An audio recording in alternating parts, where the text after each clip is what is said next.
Iran has formally invited Prime Minister Narendra Modi to attend the state funeral of Supreme Leader Ayatollah Ali Khamenei, who was killed during the recent US-Israeli military campaign.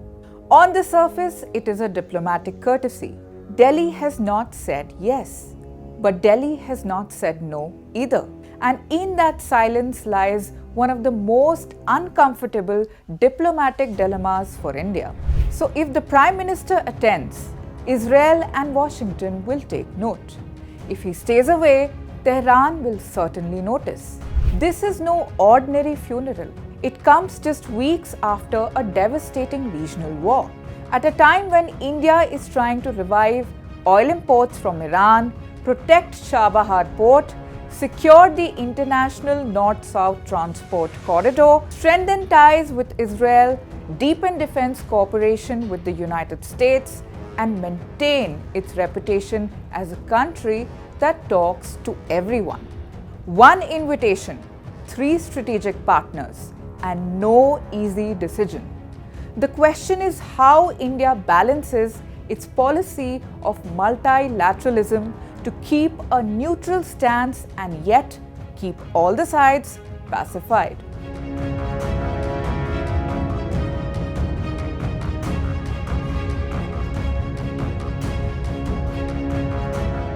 To understand why this invitation is complicated, you need to understand where India's relationships stand right now. In February, just 72 hours before Khamenei was killed, Prime Minister Modi was in Israel. He was there on a state visit. He addressed the Knesset, the first Indian Prime Minister ever to do so. He and Benjamin Netanyahu elevated their bilateral relationships to a special strategic partnership. They signed 27 agreements. They announced joint development of defense technologies. And Modi stood beside Netanyahu and said, India stands firmly with Israel with full conviction. That was 3 days before US and Israeli jets struck Tehran. Israel later acknowledged that the timing of its strike on Iran just came after Modi had left the Israeli soil. The optics of that sequence are not lost to anyone in that region. So if Modi now stands in Tehran to pay respects to the man killed in those strikes, Washington and Tel Aviv will watch very carefully.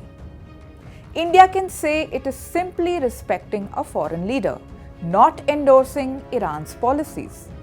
That is a legitimate diplomatic position. It has been used before. But in a Middle East that is still raw from 107 days of conflict, symbolism carries weight.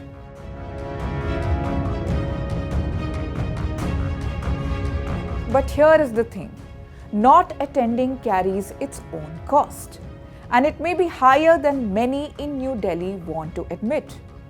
India's relationship with Iran is not optional. Before US sanctions tightened in 2018, Iran supplied between 13 and 15% of India's crude oil, making it India's 3rd largest supplier globally. Even today, roughly 45 to 50% of India's crude imports and around 90% of its LPG imports travel through the Strait of Hormuz, the waterway that Iran effectively controls.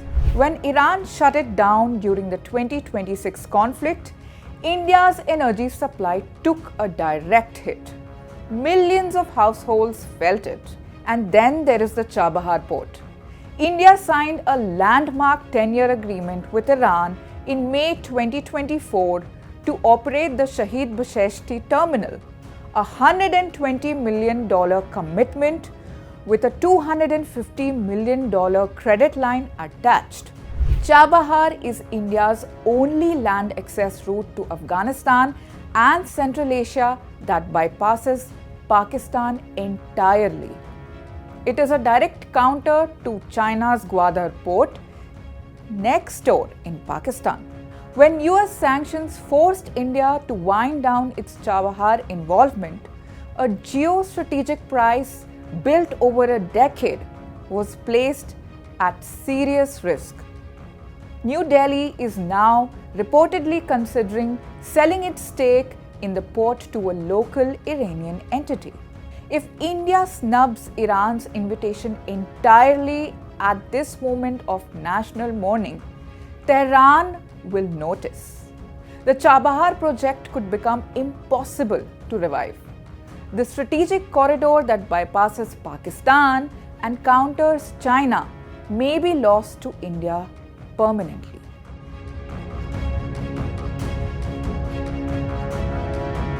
India's approach to West Asia has always been built on a principle called strategic autonomy. The logic is simple. Maintain ties across rival camps, do not choose sides, stay useful to everyone. It has worked for years. India deepened defense ties with Israel, buying drones, missiles, radar systems, and economic warfare suits worth billions. During Operation Sindoor against Pakistan, India deployed Israeli Harop and Harpy loitering munitions, Sky Striker drones, and Barak 8 missile systems.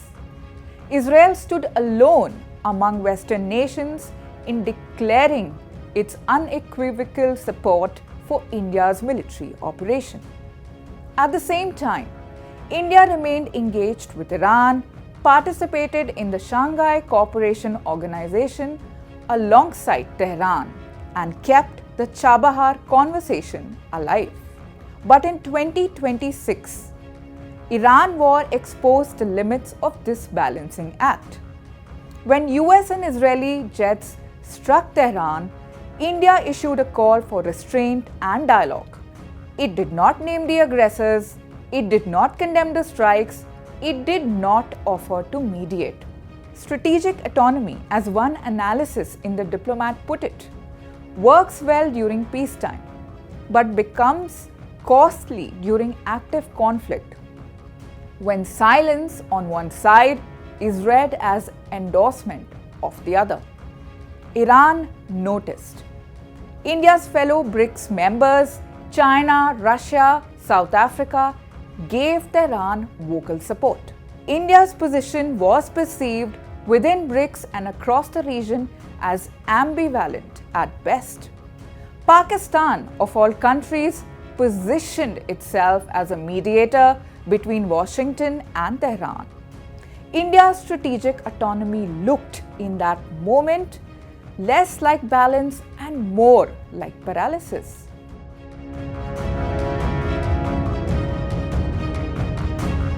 So what will India do? New Delhi now has two realistic options. Prime Minister Modi attends in person. That sends a strong signal to Iran that India values the relationship and is willing to absorb the discomfort from Washington and Tel Aviv to preserve it. It also puts Modi in the same room as leaders who have sharply criticized the US-Israeli military operation, which creates its own headline risk. Or India sends a senior representative, a minister or a special envoy, rather than Modi himself. That acknowledges the relationship without placing the Prime Minister at the center of a politically charged ceremony. Indian foreign policy has a long tradition of distinguishing between respecting a nation's leadership and endorsing its policies. A lower level delegation allows India to do exactly that. What India cannot do is ignore the invitation entirely. Iran is a civilizational neighbor. It is an energy lifeline. It is a strategic gateway. India's Foreign Secretary Vikram Misri visited the Iranian embassy in New Delhi to sign the condolence book when Khamenei was killed. External Affairs Minister Jaishankar called his Iranian counterpart. The relationship is not dead. It is just under pressure. A funeral is not a place to make grand strategic declarations. But in diplomacy, absence is also a declaration. New Delhi knows this. The coming days will show whether India's much celebrated strategic autonomy can hold its own shape, or whether, at the moment of actual choice, it quietly picks a side.